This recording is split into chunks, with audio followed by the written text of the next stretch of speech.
Olá, terça-feira, 4 de agosto de 2020. Troca os zeros aí. 4 de agosto de 2002 nasceu meu neto mais velho, Pedro de Oliveira Pinto. Hoje ele completa 18 anos e já é de maior, como se diz lá no Nordeste. Né? É isso aí, este vídeo é dedicado a ele. E começa com uma bronca. Desculpem, Pedro. O diretor-geral da Organização Mundial de Saúde, Tedros Adhanom Ghebreyesus, afirmou ontem, dia 3, segunda-feira, que vacina ou cura para a Covid-19 podem, ouça bem, não se tornar realidade. De acordo com a entidade, há 164 vacinas em desenvolvimento, 25 em fase clínica, 139 em pré-clínica. Palavras do diretor-geral.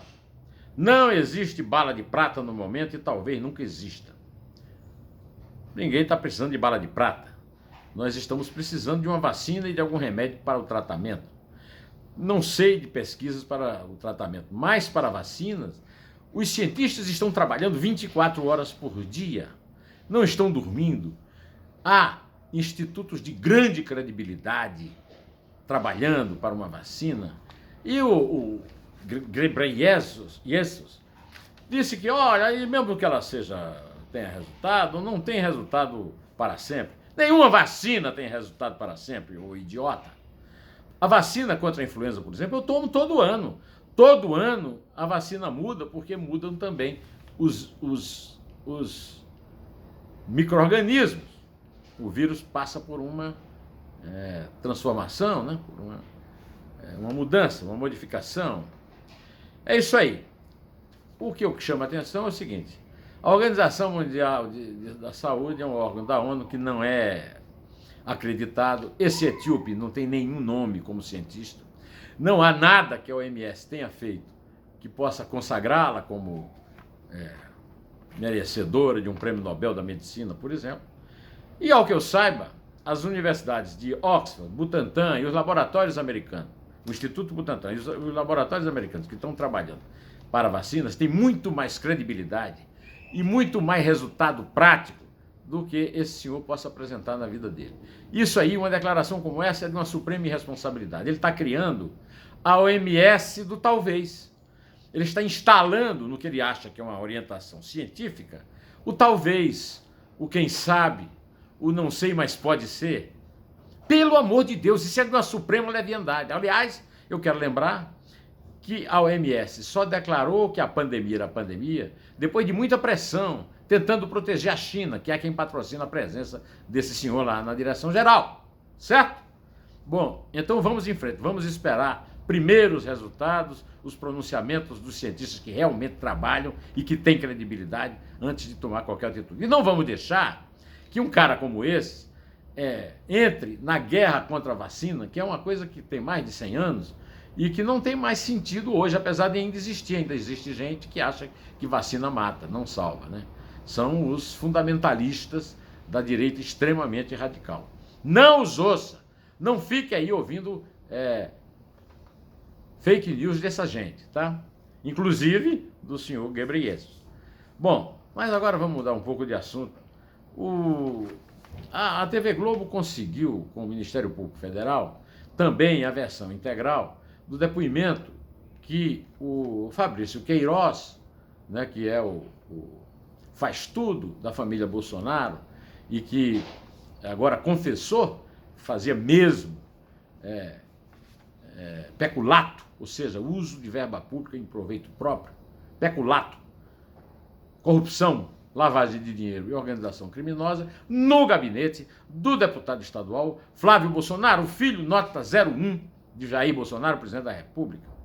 E disse mais, disse que prestou satisfações ao mesmo Flávio na única conversa que eles tiveram pessoalmente. Quando essa conversa aconteceu, o Flávio veio a público dizer que o Fabrício, que é uma pessoa em quem ele confia, tinha dado uma versão plausível para o caso. Então, a versão plausível é o peculato, que chamam carinhosamente, de forma errada, de rachadinha, não é isso?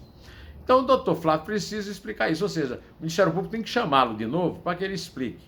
E mais, por que é que ele continua elogiando o Fabrício, depois que o Fabrício confessa um crime, um delito dessa natureza, e ainda confirma que ia levá-lo para o gabinete dele no Senado, ou que ele ia para o gabinete do pai na presidência da República, conforme o próprio Fabrício disse nesse depoimento que esperava. Pois bem, por falarmos em delito, a senhora Carmen Lúcia, ministra do Supremo Tribunal Federal, já foi inclusive presidente, deu 48 horas para o Ministério da Justiça e da Segurança Pública justificar um dossiê produzido pela inteligência da Secretaria de Operações Integradas, CEOP, do Ministério da Justiça e da Segurança Pública.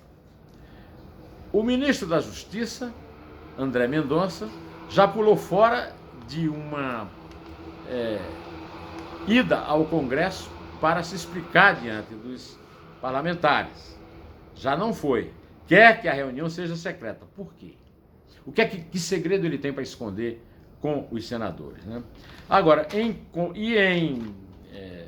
avanço, né, a essa explicação que ele vai ter que dar, ele demitiu o coronel Gilson Libório de Oliveira Mendes, que é o diretor da inteligência do CEOP, e o órgão que foi o responsável por monitorar servidores federais da segurança pública e da educação que tenham militância antifascista, ou seja, são suspeitos de apoiarem a Constituição, que é antifascista, né? O trabalho da secretaria virou alvo depois que do ministro da Justiça, depois que o Rubens Valente, repórter da UOL, divulgou a história desse dossiê. Esse dossiê é sórdido, infame. E agora a ministra tomou a posição certa e o senhor Mendonça não tem explicações para dar, mas vai ter que dar. Bom, em conexão com esse assunto, há outro aqui, que é o seguinte. A Vera Magalhães publicou um artigo no Estado de São Paulo com o título "Bolsonaro muda a ABIN e cria Centro de Inteligência Nacional". Segundo Vera, passou mais ou menos abaixo do radar da imprensa a edição de um decreto, na última sexta-feira, o de número 10.445, assinado por Jair Bolsonaro, que promove uma série de alterações na estrutura da Agência Brasileira de Inteligência, a ABIN, cria novos cargos de confiança vinculados a ela, faz o intercâmbio de servidores da ABIN e de outros ministérios e estrutura um novo órgão vinculado à área de inteligência, o Centro de Inteligência Nacional. É uma nova versão do Serviço Nacional de Informações, que era o dedo duro oficial da ditadura militar. O Collor fechou. Desde então a presidência estava improvisando órgãos de inteligência, o Bolsonaro tem muitos, falou muito mal deles naquela reunião de 22 de abril, que o ministro decano do Supremo, Celso de Mello, nos possibilitou ver, que foi um gesto patriótico e cidadão, né? E agora nós estamos vendo, vai na calada da noite, fazendo passar esse decreto. A Vera pergunta que tipo de ameaças podem ser apontadas por esse departamento, ainda mais tendo-se como retrospecto o grau de uso da narrativa persecutória e da fabricação de inimigos internos e externos pelo bolsonarismo, e não fica claro, e o decreto deixa propositalmente em aberto. E a Vera conclui: o novo Centro de Inteligência Nacional também será responsável por pesquisas de segurança para análise de integridade corporativa. Isso é para evitar as mancadas que eles dão, como, por exemplo, quando o Bolsonaro nomeou o ministro da Educação, que apresentou um currículo que não tinha, títulos que não merecia, e foi um vexame, né? Porque ele teve que demitir antes de dar posse. O objetivo deve ser evitar constrangimento desse tipo, segundo Breno Costa disse para a Vera, e a Vera publicou. Bom, eu quero lembrar que isso aí lembra muito a Polícia Secreta do Estado. Sabe o que é a Polícia Secreta do Estado? É que ficou conhecida mundialmente, depois da Segunda Guerra, como Gestapo. É a polícia política de Adolf Hitler. É isso aí. Agora, cadê os senadores, os deputados? Cadê os juízes que deixam isso acontecer debaixo de suas barbas em nome da pandemia? Por falar em pandemia, eu quero aqui citar uma conversa que eu tive hoje no ar na Rádio Eldorado, na apresentação do meu comentário, direto ao assunto, no Jornal Eldorado, com um dos âncoras do jornal, o Raíssen Abac.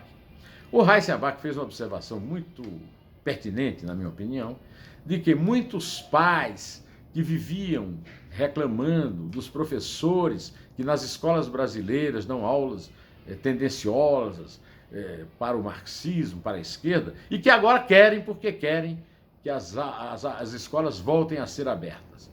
Eu não vou entrar nessa discussão se a escola deve ser aberta ou não. Eu continuo aqui em quarentena, mas reconheço que a minha situação é privilegiada porque eu posso trabalhar no chamado home office. Nem sempre as pessoas podem, principalmente os brasileiros mais pobres. De qualquer maneira, aqueles que achavam que os professores eram canalhas, que disseminavam o vírus do comunismo, agora estão achando essencial a aula presencial, a presença dos professores na escola, instruindo seus filhos sobre o quê? Sobre o marxismo? Sobre o comunismo? Olha, essa gente realmente está precisando, elas sim, de, assim que as escolas reabrirem, voltarem ao curso primário para se instruírem. Antes de terminar, eu não podia deixar de falar na tragédia que foi a explosão na zona portuária de Beirute.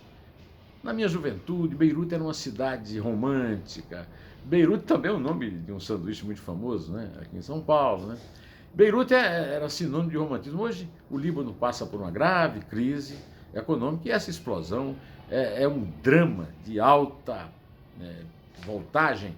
Tenha sido um acidente, como querem dizer que foi, tenha sido um atentado terrorista que até agora não se descobriu se foi ou não. Seja o que foi, eu posso dizer que vendo aqui na televisão é como se eu tivesse ouvido aquela série de explosões, né? E, por falar em Porto, antes de terminar, eu quero aqui citar e recomendar a leitura de um artigo do meu amigo, do meu instrutor na área jurídica, o professor da USP, da Faculdade de Direito do Largo de São Francisco, Modesto Carvalhosa. Modesto Carvalhosa está mostrando num artigo didático, como sempre, lúcido como sempre, que, como diz o título do artigo, já explica o artigo todo, nada mudou no dirigismo de licitações no Brasil. E isso é simplesmente um vexame. Depois da Lava Jato, depois do Augusto Aras querer dissolver a Lava Jato, depois do Gilmar Mendes querer colocar os procuradores na cadeia, depois dessa perseguição absurda ao Sérgio Moro, aliás, além do artigo do professor Carvalhosa, eu sugiro o meu, né, se chama A Patota do Consórcio Anti-Moro, né?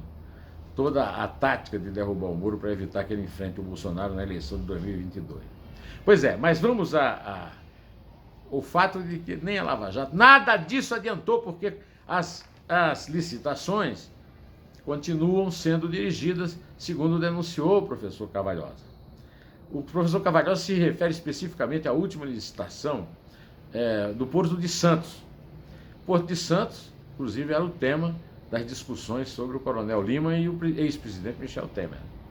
Então, o último parágrafo, e com ele eu quero encerrar aqui o meu vídeo, né, desse artigo do professor Carvalhosa, é lamentável verificar que ainda hoje licitações públicas possam ser direcionadas, eliminando a possibilidade de concorrência, com base em injustificadas condições que somente podem ser satisfeitas pelas empresas previamente escolhidas pelo poder concedente.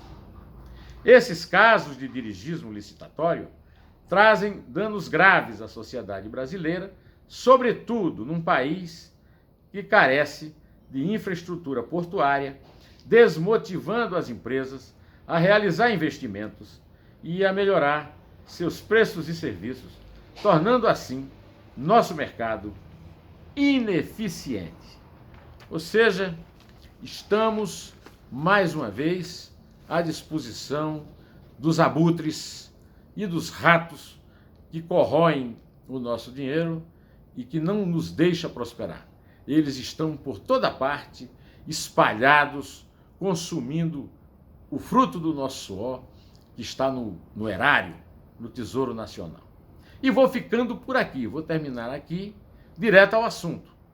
Em té, e só a verdade nos salvará.